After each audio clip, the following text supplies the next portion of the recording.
Welcome to another episode of Touring the AFC South, episode 316, playoff bounces and coaching changes. Yes, we will be talking about the Houston Texans and their playoff exit versus the Kansas City Chiefs, along with coaching changes within the AFC South. I am your host, Mike Patton. Of course, let's just dive on into it. Of course, I usually open the show with the Get Off Your Chest segment, and the Houston Texans will be part of that Get It Off Your Chest segment. Now, the Houston Texans are the only team in the AFC South to make the playoffs. They were the only team in the AFC South to make the playoffs this year, winning the division despite, kind of uneven performances at times, I would say. But, of course, going into the playoffs, some had them as being a bye. That would be Rex Bryant. They weren't. They actually beat the I don't know. Anyway, they won their first round game, and which they didn't, some people did not expect them to win, which I'm trying to against the Chargers. There we go.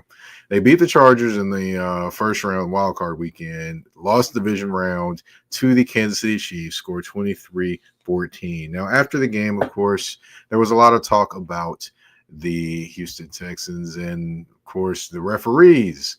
And, of course, I believe there's comments from Will Anderson Jr. talking about the referees and things like that. It reportedly some comments. However, here's what I will say. There are going to be bad calls in games. There are going to be things that go wrong. It's going to happen. It's going to happen, folks. However, what I will also say is, even though there are bad calls that happen in a game, if you're a good team or a great team, you will find a way to win the game. Again, if you're a good or great team, you will find a way to win the game. And, of course, you can't make mistakes like these mistakes that the Texans made. Of course, they missed 2 field goals. They missed the extra point. Now, a safety gave us our final score of 23-14. It was 23-12 before then.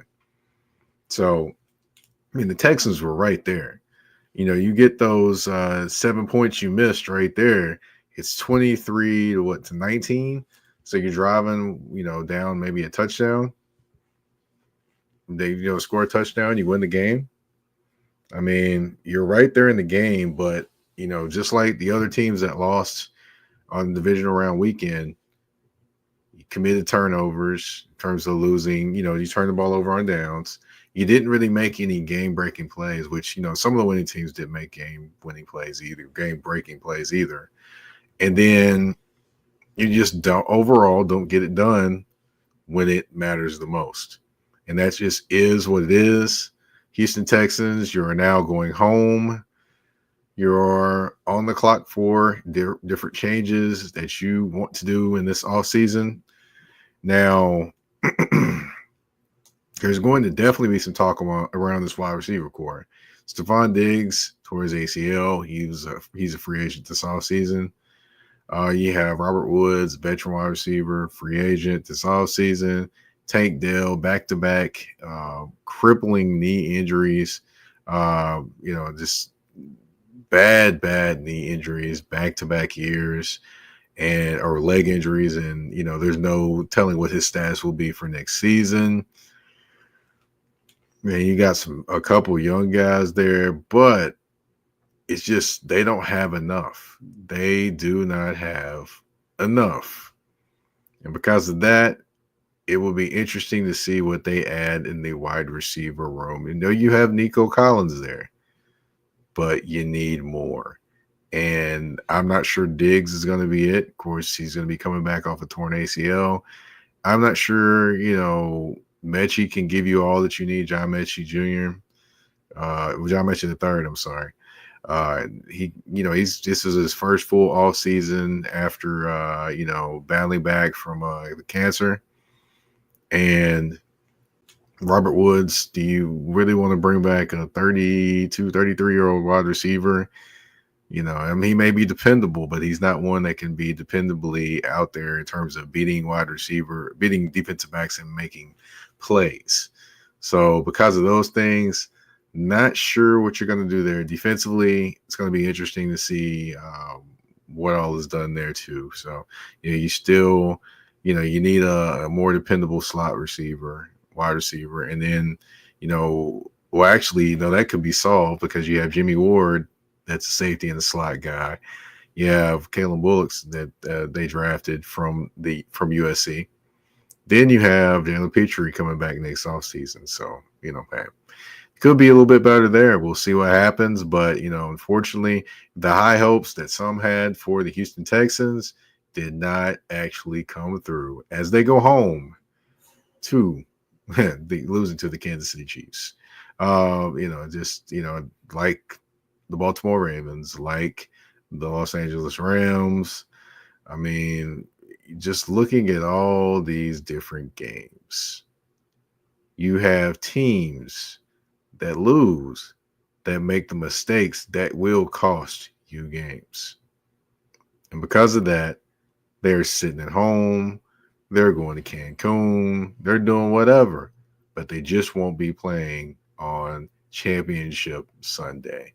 We've got the Eagles and the Rams. The Eagles and the Commanders, in one game, which the Commanders beat the Lions, which is a very sound whooping, basically. Pretty sound to me. Comes to playoff-wise. And then on the other side, you have Chiefs versus Bills for like the umpteenth thousand time. Josh Allen, there's your opportunity again, sir. We will see what happens. But, we're going to get into more AFC South talk. We got some coaching changes in the AFC South. What all those are, you'll have to come back and see on Touring the AFC South, episode 316, with your host, Mike Patton. EBO Beard Butter and EBO Beard Wash are two of the best beard grooming products for men worldwide. They help promote growth, keep your beard moisturized and soft, and enhance your overall upkeep of your facial hair. And with the new promo code MPAFC10, you can get 10% off on these products. Just go to www.etsy.com/shop/EBO Beard Butter. Again, that's www.etsy.com/shop/EBO Beard Butter. And again, the promo code MPAFC10. Again, MPAFC10, where you can get 10% off any products except for beard boxes. So treat your beard better today by going to get these EBO Beard Butter and EBO Beard Wash.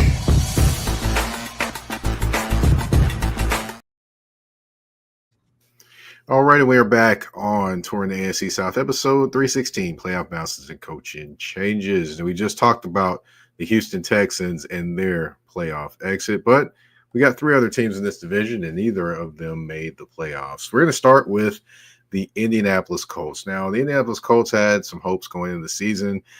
Some thought maybe Anthony Richardson would take the next step. Unfortunately, he did not. Offense wasn't necessarily the most consistent, and they were sitting at home when it mattered most.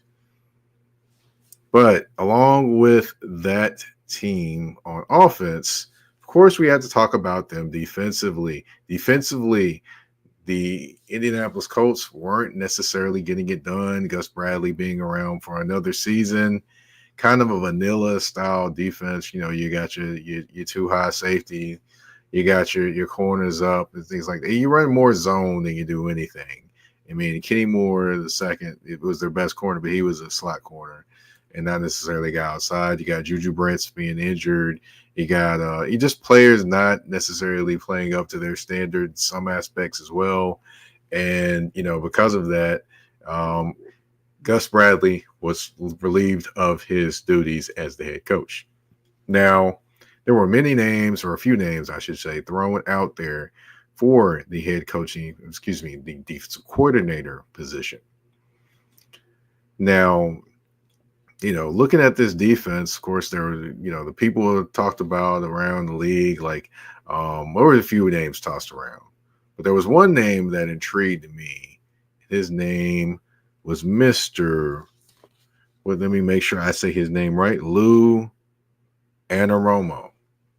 Now, Lou Anaromo, if you're not aware who that is, he was the former defense coordinator for the Cincinnati Bengals. I say former defensive coordinator because he was fired this season. The Cincinnati Bengals defense, let's just say it was bad.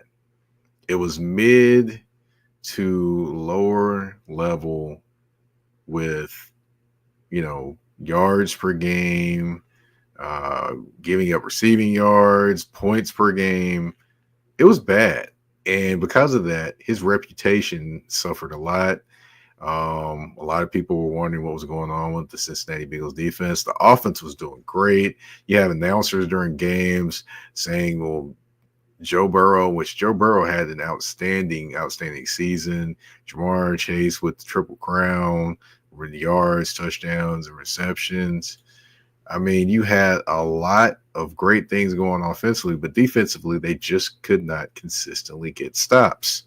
Now, you did have the number one sack guy in the NFL, which is incredibly interesting that you have the leading guy in yards thrown by a quarterback in Joe Burrow. You have the leading wide receiver in Jamar Chase in the NFL, and you have the leading sack guy, all on the team that did not make the playoffs. Strange, but yes, it happened. So, with Anaromo coming in with the Colts, some would think this is a bad hire. But let me just point out a couple things when it comes to the Bengals defense. Just look at all the money spent offensively. You got Burrow and all those pieces in the offensive line they're paid money for. You're going to have to pay Jamar Chase. You're going to have to pay T. Higgins or let him walk this offseason or franchise him or trade him or whatever thing you're going to do.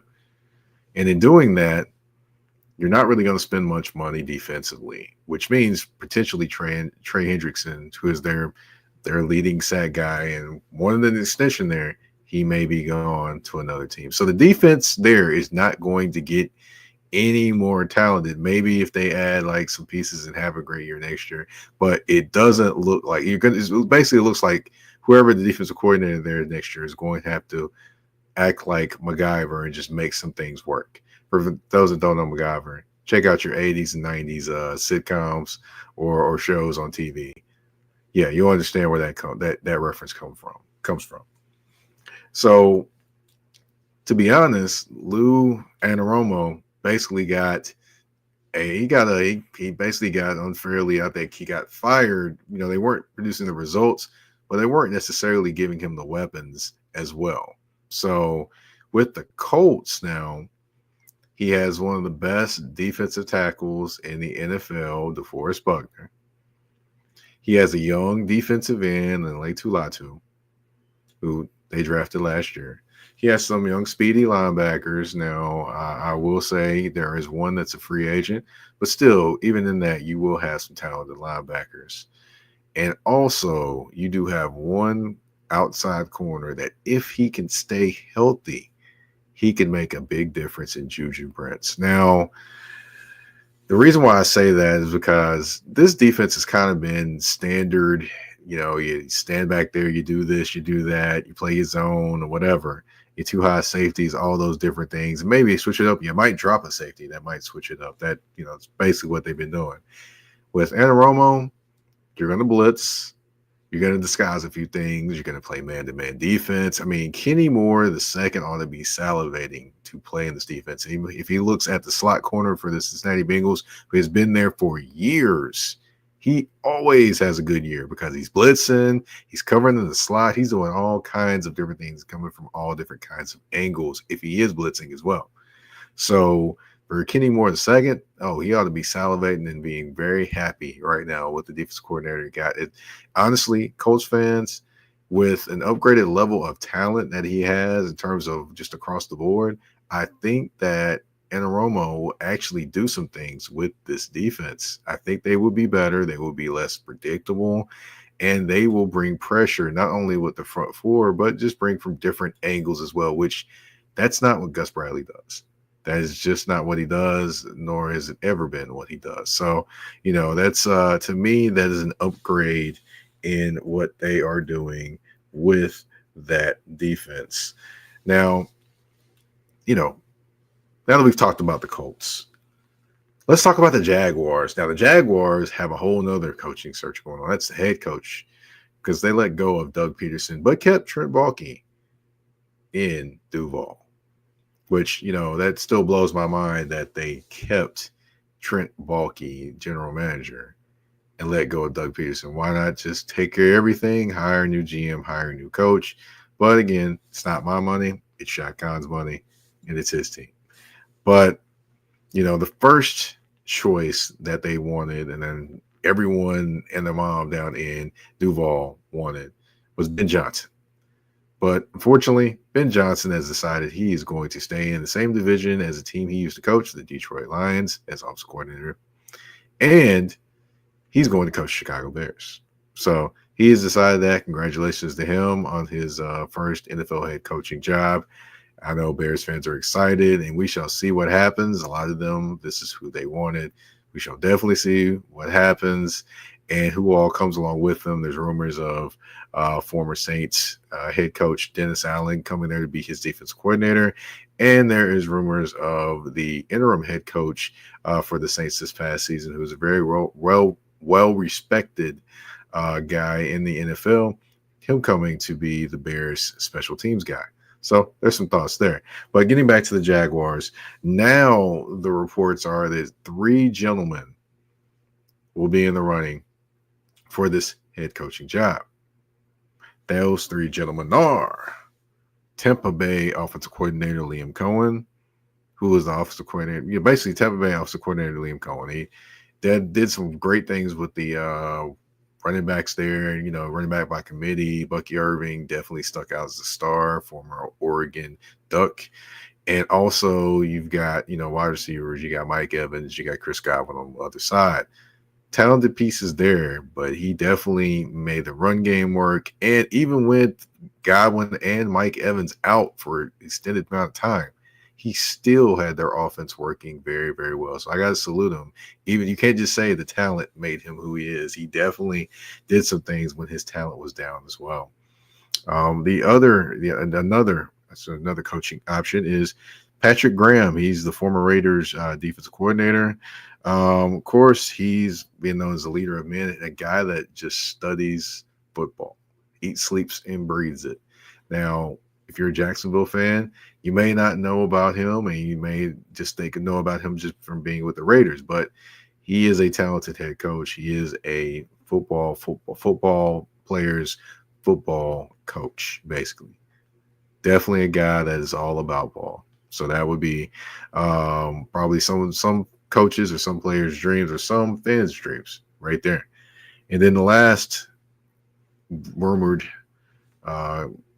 head coaching person that's going to be meeting with them this week. They're basically meeting all this week, by the way. By the weekend, they're all meeting with them. Thursday, Friday, and Saturday, or I may even mixed up Wednesday, Thursday, Friday. I don't know. But anyway, these 3 guys are meeting with them this week. But the last guy is former Jets head coach Robert Saleh. Now, some look at the Jets situation now. The Jets situation was pretty interesting, with, of course, Aaron Rodgers going there. But other than that, I mean, he definitely came in and fought, and they bought into him and things like that. And he's a leader of men, and he definitely is a defensive-minded coach as well. So, it's these 3 that have been reported. Nobody's really been talked about anywhere else. So, I did a poll and over on the artist formerly known as Twitter, which, I'm over there at Mike Patton 82. That's MikePatton 82, by the way. But I did a poll over there to see what fans wanted or who fans wanted to be their coach. And the results of that poll are they wanted Liam Cohen first, Robert Saleh second, and Patrick Graham third. I think more of that is because of just the the feeling of the Raiders, and then also not knowing much about Patrick Graham. But I definitely expected Liam Cohen to be the top choice, and I will say this: if he ends up getting the job, I mean, if he's he's the top choice for me too. There, just meaning that not necessarily I'm like, okay, cool, sign him, pick him up, but if the talk is true that Trevor Lawrence has some input into the new head coach, I would bet he would probably pick an offensive guy, Liam Cohen. That's all I can say. So that's just my thoughts there. We'll see what happens when it comes to the Jacksonville Jaguars and who they name as their next head coach to succeed Doug Peterson and work with Trent Baalke. Now, I will also tell you the one caveat to this head coaching job: the new head coach reports to Shad Khan. Not Trent Baalke, but Shad Khan. Amazing, right? Yeah, I don't understand it either. All right, but what I do understand is we are taking a commercial break. When we come back, got one more coaching situation to go over. We'll address that right after the commercial break on Touring the AFC South. A shift. A shift is something that happens and changes the dynamics. And that's what happened when Garrett Logistics was born. After 10 years as a sales pro in the logistics world of sporting goods, John Garrett decided to pivot to the world of freight and start a brokerage. So you're saying to yourself, why trust Garrett Logistics? Well, Garrett Logistics helps shippers improve overall workflow, along with increased on-time pickup and delivery percentages. Last-minute loads, multi-drop pickups, and more are part of the services with Garrett Logistics. They're available Monday through Friday, 7 a.m. to 6 p.m., and Saturday, 8 a.m. to 12 p.m., all times Central Standard Time. So give them a ring at 615-400-8484. That's 615-400-8484, or you can email them at john@garrettlogistics.co or visit their website at garrettlogistics.co. Garrett Logistics, where the motto is, it's not just freight to us, it's your business.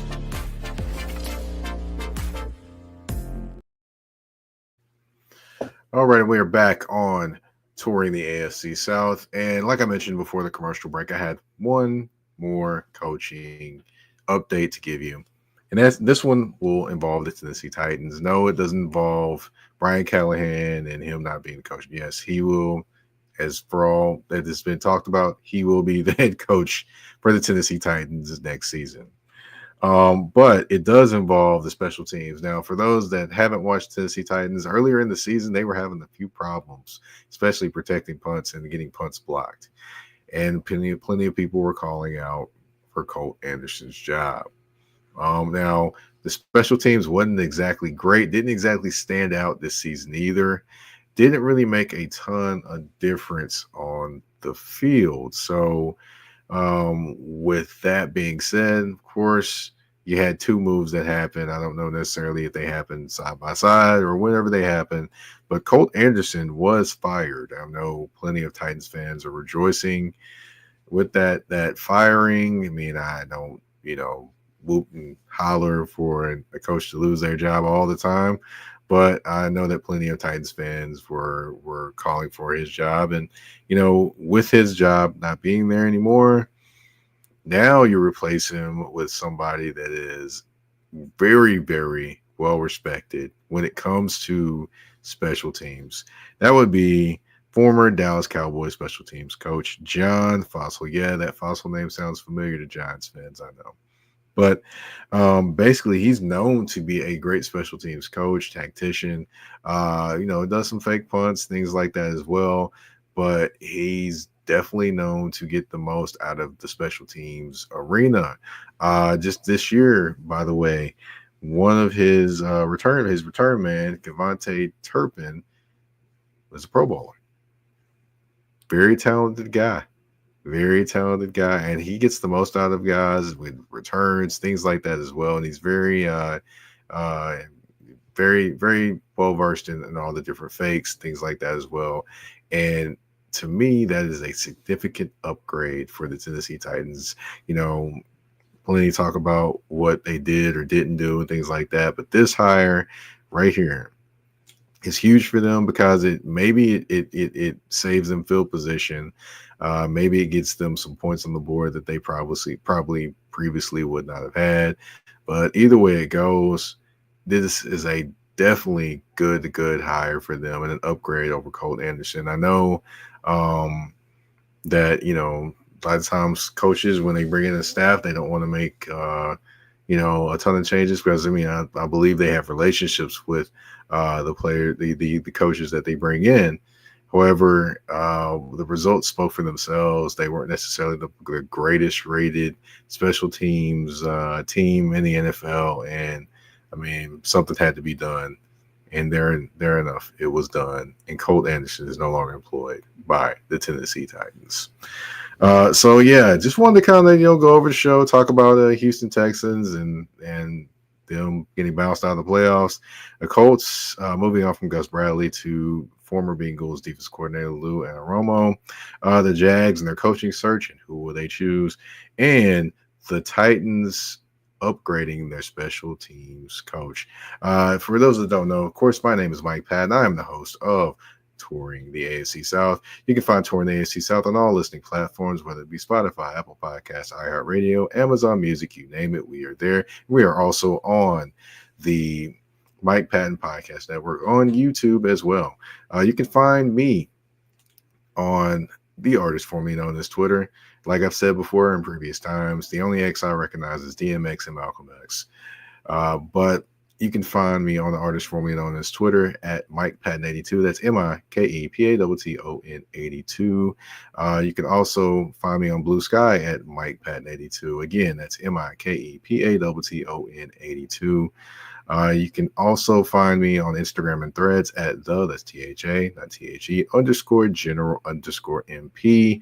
And you can also just tune in to all the different episodes, different things that are going on with the Touring the AFC South brand and show. Again, I want to thank you all for tuning into this episode of Touring the AFC South. Hopefully next time we tune in, we'll have a new coach in Jacksonville.